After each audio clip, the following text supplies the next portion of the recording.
अस्सलाम वालेकुम दोस्तों, आज मैं आपके साथ फूले हुए कुरकुरे पकौड़े की रेसिपी लाई हूँ। ये इतने मज़ेदार पकौड़े बनते हैं। अगर आपकी इफ्तारी में टाइम कम है, आप कुछ अच्छा खाना चाहते हैं तो ये बहुत ही मज़ेदार से फूले हुए पकौड़े आप बनाकर रेडी कर सकते हैं। इन पकौड़ों में बच्चों की जान होगी। जब आप एक दफ़ा ये वाले पकौड़े बनाएंगे तो आप रोज़ाना बनाने पर मजबूर हो जाएंगे। तो चलें जी, रेसिपी देख लेते हैं कि आज हम ये मज़ेदार से फूले हुए क्रिस्पी पकौड़े कैसे बनाते हैं। तो आज हम 2 आलू से पकौड़े बनाने वाले हैं। 2 आलू से आप 2 प्लेटें भर कर पकौड़े की बना सकते हैं। तो यहाँ पर मैंने बड़ी साइज़ के 2 आलू ले लिए। हमने इनका छिलका रिमूव कर देना है और कुछ इस साइज़ में हमने इनको काट लेना है। आप कुछ बड़े साइज़ में भी इनके पीसेस बना सकते हैं, लेकिन मुझे इतने ही छोटे पकौड़े पसंद हैं और बहुत अच्छी तरह ये फूल जाते हैं। तो इसको इस तरह मैं काट लूँगी। आप स्लाइसर की मदद से भी काट सकते हैं, लेकिन मुझे छुरी के साथ काटना बहुत ही आसान लगता है। तो ये देखें, इतने हमने ये वाले सारे आलू काट लेने हैं और बहुत अच्छी तरह हमने यहाँ पर सारे आलू काट लिए हैं। अब हमने एक बर्तन में पानी ले लेना है। सारे आलू को हमने पानी के अंदर डाल देना है। अच्छी तरह हमने आलूओं को धो लेना है। धो लेने के बाद अब हमने एक कपड़ा लेना है। मैंने किचन रुमाल लिया, किचन में ही मैंने इसको बिछा लिया था और ऊपर सारे आलू जो मैंने काट कर रखे हैं मैंने ऐसे फैला दिए हैं।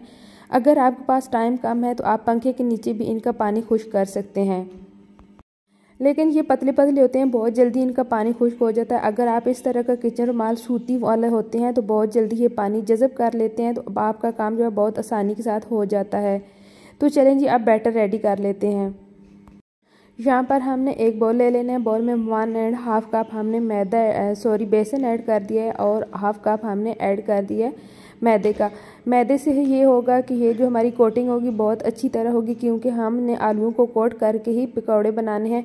तो यहाँ पर हम इसमें मसाले ऐड करेंगे, नमक, मिर्च, हल्दी नहीं, हम इसमें ऐड करेंगे धनिया पाउडर और ये सब्ज़ धनिया ऐड करेंगे। इसमें पकौड़ों की बहुत अच्छी तरह लुक आती है और सारी चीज़ों को हम अच्छी तरह मिक्स कर लेंगे।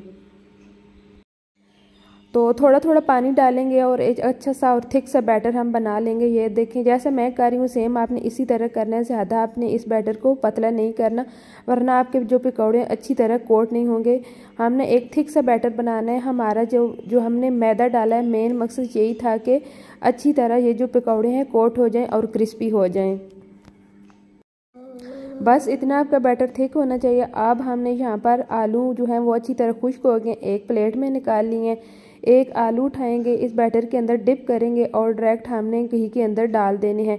घी हो, ऑयल हो, जो भी आप बना रहे हैं। सॉरी, यहाँ पर मैं एक बात बताना भूल गई थी। इस बैटर में मैंने थोड़ा सा गर्म ऑयल डालना है ताकि अच्छी तरह हमारे ये जो पकौड़े हैं फूले हुए बने। जो मैं पकौड़ों के लिए घी गर्म कर रही थी वही मैंने 1 चम्मच घी डाला है इसमें और अच्छी तरह मिक्स कर लूँगी। और एक एक आलू हम डिप करते जाएंगे और डायरेक्ट घी के अंदर डालते जाएंगे। घी आपका ठंडा नहीं होना चाहिए, क्योंकि ये जो पकौड़े हैं फिर फूले हुए नहीं बनते। तो ये एक दूसरे के साथ चिपकते नहीं हैं, बहुत आसानी के साथ अलग हो जाते हैं। जैसे ही आप गर्म घी में इनको डालेंगे ये डायरेक्ट ही ऊपर आ जाएंगे। ये देखें कितने अच्छी तरह ये फूल गए। यहाँ पर हमारी गैस बहुत ज़्यादा कम है, लेकिन ये थोड़े कम फूले हैं। अगर अच्छी तरह गैस होती तो इन्होंने और भी ज़्यादा फूल जाना था। ये देखें, यहाँ पर अल्हम्दुलिल्लाह हमारे क्रिस्पी कुरकुरे से पकौड़े रेडी हो चुके हैं। इफ्तारी के टाइम यहाँ पर गैस बहुत ज़्यादा कम होती है, तो इसलिए ये जो मेरे पकौड़े हैं आपको थोड़े फूले ही कम नज़र आ रहे हैं। अगर मेरी यहाँ पर गैस बहुत ज़्यादा होती तो इन्होंने बहुत ज़्यादा फूल जाना था, क्योंकि ये बहुत ही लो फ्लेम पर मैंने इनको गोल्डन किया है। ये नहीं होता कि ये बाहर से गोल्डन हो गए और अंदर से कच्चे रहेंगे, नहीं, लेकिन ये अंदर से बहुत अच्छी तरह कुक हो जाते हैं। तो फ्रेंड, आपने मुझे कमेंट करके ज़रूर बताना है ये मेरी क्रिस्पी कुरकुरे से पकौड़े की रेसिपी आपको कैसी लगी। अगर अच्छी लगी हो तो प्लीज़ मेरी वीडियो को लाइक ज़रूर करना। इसी तरह न्यू रेसिपी के साथ फिर मिलूँगी, तब तक के लिए अल्लाह हाफिज़।